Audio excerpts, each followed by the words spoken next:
So, what's on your mind today, Tracie? The holidays. Oh, the holidays. The holidays and all those holiday movies. I hadn't noticed. You hadn't. How did you miss it? I don't know. It was just like, no, I've noticed it because people like to talk about it. Yes.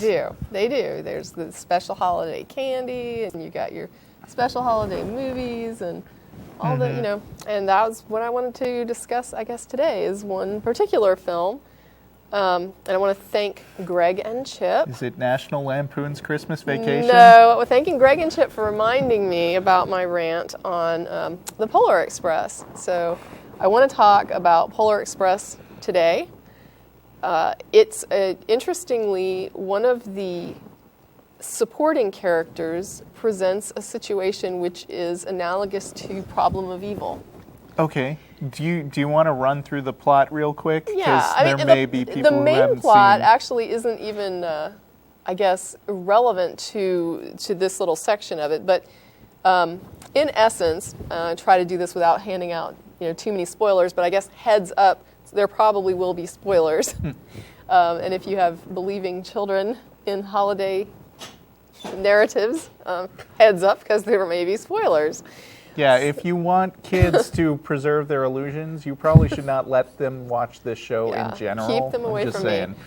So, so the idea is that there's this, the main character in it has this issue where he wants to hear these magic Christmas bells, and you can only hear them if you believe in Santa. So he can't hear the magic Christmas bells, and everyone else can, his little sister can hear them, or something like that, I don't know. But one night, he gets on a magical train that runs through his backyard, and it's like this humongous, crazy steam train that's, inhabited by a ton of Tom Hanks characters. And he gets onto the train, and there are other characters on the train. So you've got like a few other characters, and there's one in particular is a little girl. I don't even know that she has a name. But she's just this girl. I think she's even referred to as girl in one of the articles that I looked up. There's the girl and the boy are like the main characters. And this little girl is, I would say she's if there were evangelical Santa believers, she would be one. And so she is like a very much the fundamentalist Santa believer. If she's just on her way to youth pastor for Santa. And so she's just this, cute as a button little girl, braided little hair. She's got you can tell Mom did a real good job on her hair there. She's got the clean little nightshirt with the little prints on it, and just very adorably dressed and, ready for Christmas Eve. And clearly a child who is well cared for and has nice things in life. And then there's a point where the train goes on to its last stop. And I think that's kind of significant that it's the final stop for the train. So the very last place this train stops. Final destination, yeah, the Christmas edition. The last stop for the train is this, what I'm going to call like a pretty destitute part of the town. So they stop the train, after they pick up all the wealthy, well-to-do, nicely dressed, happy children, then they go to like the wrong side of town and pick up this one little boy who, his house is very, very dingy looking, very dark. There's no Christmas lights. There's no holiday cheer. There's nothing warm. There's no fire going on. There is like nothing in that house. And even the house itself kind of looks dank and dirty, and it's just not good. And the little child is in a similarly presented, oversized kind of hand-me-down nightshirt that he stands in with his oversized galoshes, and he doesn't want to get on the train, and eventually he does get on the train. He gets on the train where he is kept on the last car of the train by himself. So he's like in the back of the train, where I guess that's... Is he the Agent Scully? Economic class? Is he like hidden from the magic stuff? No, I mean going on in the rest of the train? The main character actually is the I guess the person who's questioning. Okay. But he's not who I'm concerned about. I'm concerned about them writing in this little character who is clearly from an economically challenged family in an economically challenged neighborhood who doesn't have the finer things in life. Mm-hmm. And the issue that I have with this little boy is that he goes into the category of non-believer, which is not looked at as good in the film. Okay. So he's an outright a Santaist. Right. Now, he's not obnoxious. He's not outspoken. In fact, he's quite quiet. So the little boy is very quiet. He's very humble. He keeps to himself. He's shy. I would even call him shy. But he doesn't believe. And the main reason he doesn't believe is because Santa never comes to his house ever. And we who are in the know Right. understand why Santa doesn't come to poor children's homes at Christmas, right? I mean, we understand. Well, I mean, in the real universe, it's because parents can't afford to buy the presents, Right. and there is no Santa. Right. But in Polar Express, there is a Santa, right? Yes. So that's not the reason. Correct. So what you're saying is correct. So in the real world, you see huge disparity in how Santa doles out the gifts with children who have families that can afford to already give them everything they want. Santa seems to bring them everything they want. And little children who are in families who, that can't give them everything that they want and maybe nothing that they want, Santa seems to not show up as much. And that's a little bit skewed because Santa is supposed to be the spirit of generosity and the magical thing that can go all around the world giving gifts to everyone. And so when This movie does sound a lot like Santa apologetics. They're coming up with ad hoc reasons to explain stuff that, for all appearances, makes it look indistinguishable from a universe where there was no Santa. Well, to this little boy, it is like a universe without a Santa. Sure. I mean, we were talking before the show, and I was saying, even though he doesn't believe at this age, the reason is, at every past age, he's never gotten a gift. And there's a little song that they sing called When Christmas Comes to Town. And it's a duet between this little boy who's named Billy and the little girl who, I'm not sure she has a name in the film, but he, of course, is the one who has nothing. She's the little girl who seems to have everything. And Billy says, I'm wishing on a star and trying to believe that even though it's far, he'll find me Christmas Eve. I guess that Santa's busy because he's never come around. I think of him when Christmas comes to town. And the little girl, and this is the part I think that really makes my blood boil when I see the film, is her response to this is so unsympathetic and uncompassionate, and it is all in this myopic universe of her own where she is thinking of things as she sees them. And she says, the best time of the year when everyone comes home, with all this Christmas cheer, it's hard to be alone. Putting up the Christmas tree with friends who come around, it's so much fun when Christmas comes to town. Then she starts the next verse off and she says, presents for the children wrapped in red and green. And Billy responds with his line, which is, all the things I've heard about but never really seen. Huh. And this to me is, I find that line from Billy very impactful. Right. I mean, the kid is saying, these things you're describing about your experience with this holiday and all these great things and these presents and all, no, this is not my world. This is not the world I inhabit. This is not my experience. I've never seen anything like this in my short time on the planet. Billy's kind of bitter about this, right? He's not, and that's the thing. I mean, Billy's not bitter, he's skeptical. Okay. Because, I mean, you hear at the beginning where he's saying he wants Santa to come. He wants Santa to be real. And, he does think about Santa. That does sound kind of bitter. He's like, I'm missing out. If you see the film, the kid is very, I would call him skeptical. I wouldn't call him bitter. He's probably as unbitter as, when I watch it, I think to myself, the kid needs to be more angry. Yeah. I would be more angry. And I mean, let's not forget that there's all the Jewish kids in the world who, like Billy, are not believers, and maybe that's...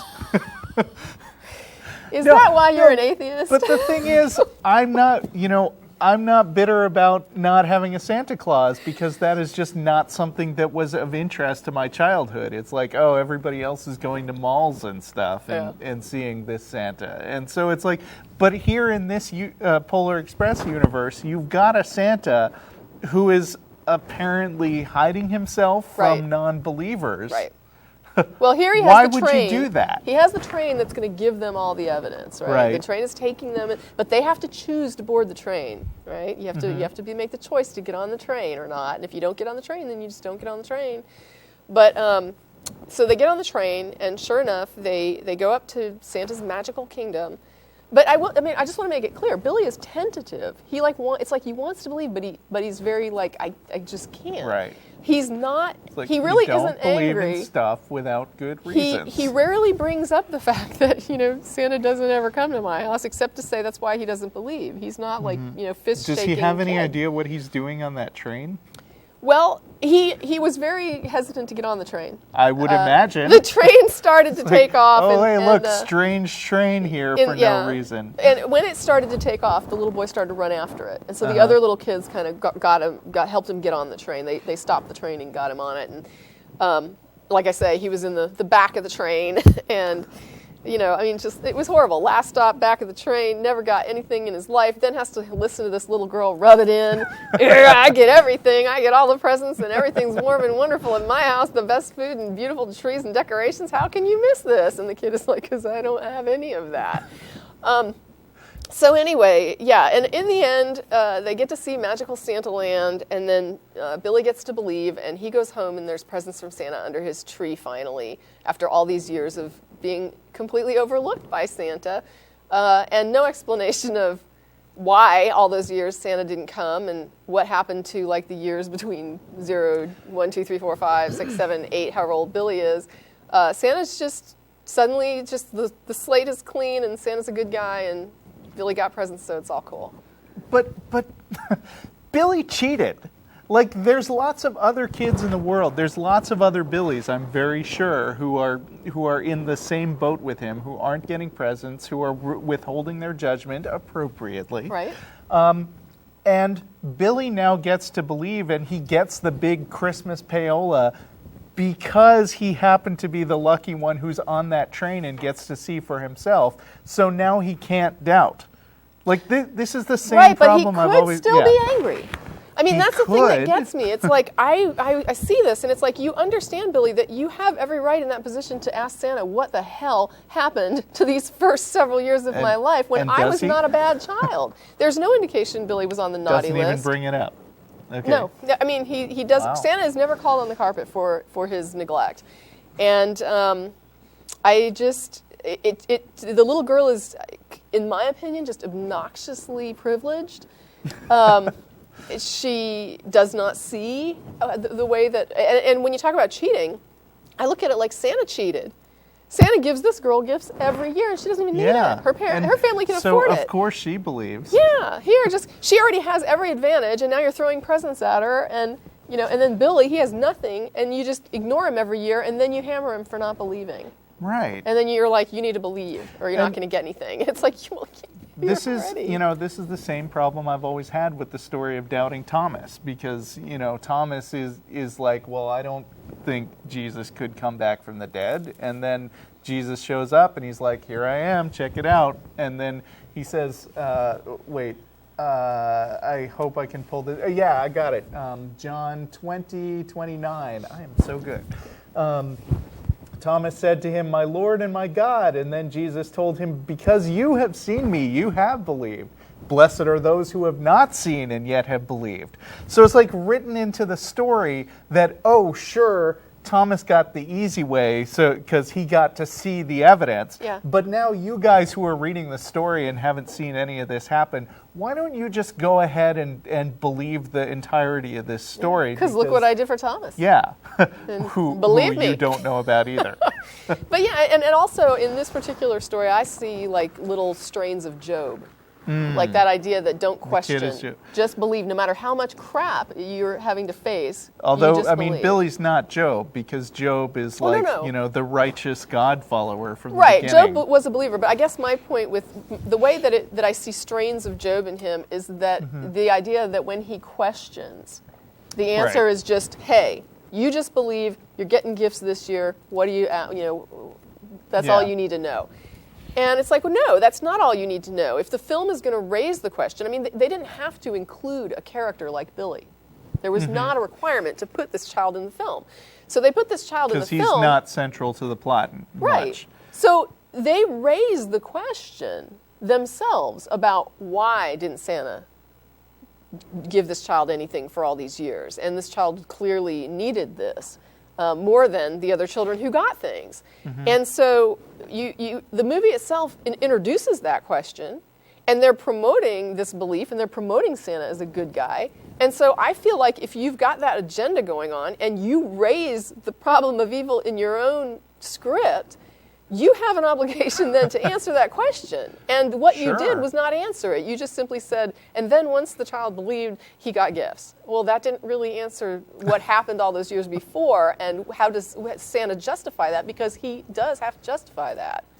Right. You don't just get to be a jerk for several years and just say, oh, yeah, just ignore that. I don't know. Okay. Those are some really good points. I have seen the movie, but not in a long time, and you're not making me want to see it. I probably shouldn't watch it. But yeah.